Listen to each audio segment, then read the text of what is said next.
TorahBox.com pour la diffusion du judaïsme francophone vous retransmet un enseignement du Rav Raphaël Sadine.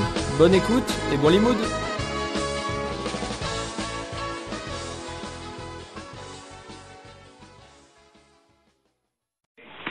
Notre série de cours de Marshava. Ce soir, nous allons parler de la Tfila, et plus précisément de la Tfila d'Arvit. Vous savez que d'après la Gemara, si on étudie le texte de la Gemara dans Brachot qui parle des trois Tfilot de Shacharit, de Mincha et de Arvit, le Pshat là-bas, ce n'est pas qu'on répète 3 fois la même Tfila, mais qu'il y a 3 dimensions très spécifiques, 3 façons de prier, 3 façons d'apparaître dans la prière, qui sont radicalement différentes l'une de l'autre. La première, c'est Abraham, cette notion de chesed qui fait qu'Abraham prie quand le monde lui apparaît. Le monde lui apparaît comme au matin, dans une immense abondance du don que Dieu fait à l'homme, et dans cette abondance extraordinaire infinie que Dieu fait à l'homme, Abraham fait à cet instant l'épreuve de l'humilité, de la Hanava, parce qu'il sent que c'est trop grand, et que ce que Dieu donne est tellement grand qu'on ne pourra jamais y répondre, et malgré cette impossibilité d'y répondre, on prie. Et ça, c'est Shacharit. C'est ce sentiment de l'extraordinaire gratitude qui doit exister le matin, qui porte le sens de toutes les birkat hashachar, toutes les bénédictions qu'on fait le matin. Il y a la bracha de Mincha qui est un sujet en soi, avec Yitzhak, qui est la bracha de la déchirure, la bracha du passage de la lune au soleil, le passage du korban de la Kadat Yitzhak. La prière peut-être la plus haute, puisque la Gemara dit que le Olam Itpal Adam Evakesh Adam Bemincha, et que Élie n'a été répondu qu'à Mincha, parce que Mincha a une dimension de destruction du monde réel, ou plutôt de destruction du monde conditionné, d'une capacité d'échapper au monde du travail, au monde du conditionné, pour toucher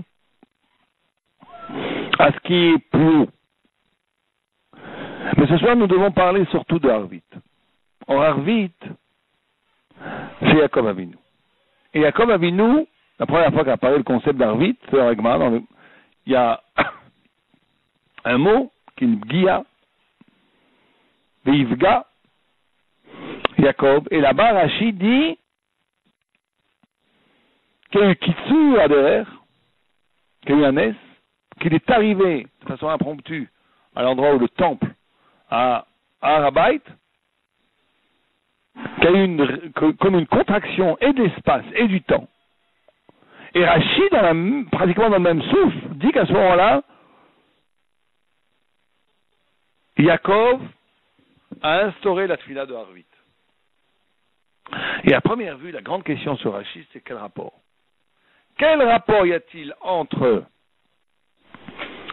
dans le mot Ivga, dans cette notion de Bgia, quel rapport y a-t-il entre, d'un côté, le Nes, d'une annulation de la notion d'espace et de temps, puisque Jacob est arrivé il est arrivé à une vitesse faramineuse, en une journée, il est arrivé à Jérusalem de Beersheba,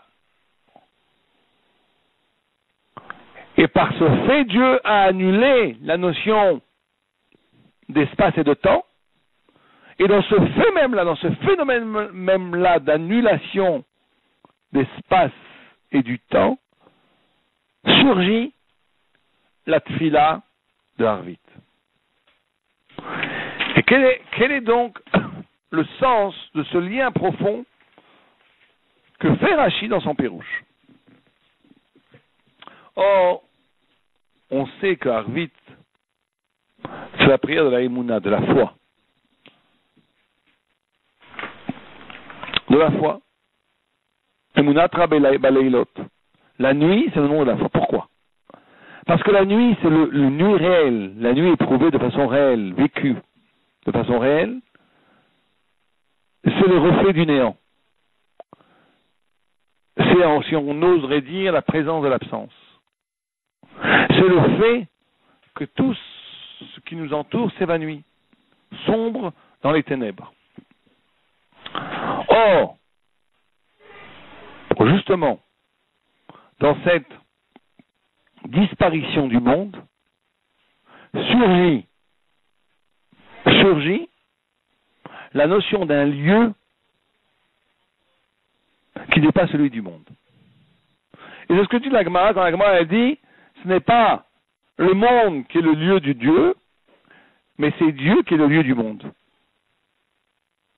C'est-à-dire qu'il y a dans la nuit une capacité à la Emouna, dans la mesure où la nuit nous fait vivre de façon existentielle le fait que le monde qui nous entoure et qui nous conditionne n'est que second, il n'est pas premier. Il est lui-même un lieu qui est posé dans un lieu plus large et plus fondamental qui est Dieu lui-même. Et la nuit, quand tout le monde s'évanouit, notre existence, à ce moment-là, a deux options.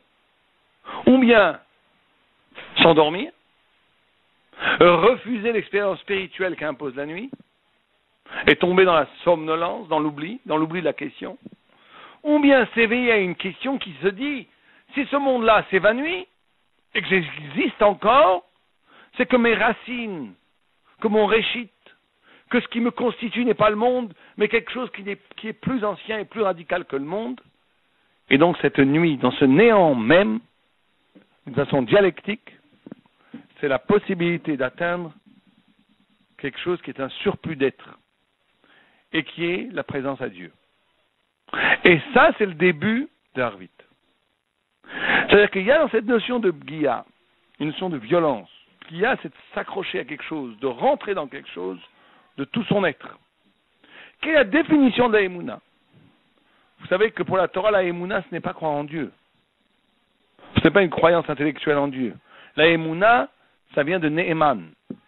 Ça veut dire quelqu'un qui met tout son être, toute son existence, il l'a fait reposer sur le fait que Dieu existe, sur Dieu lui-même.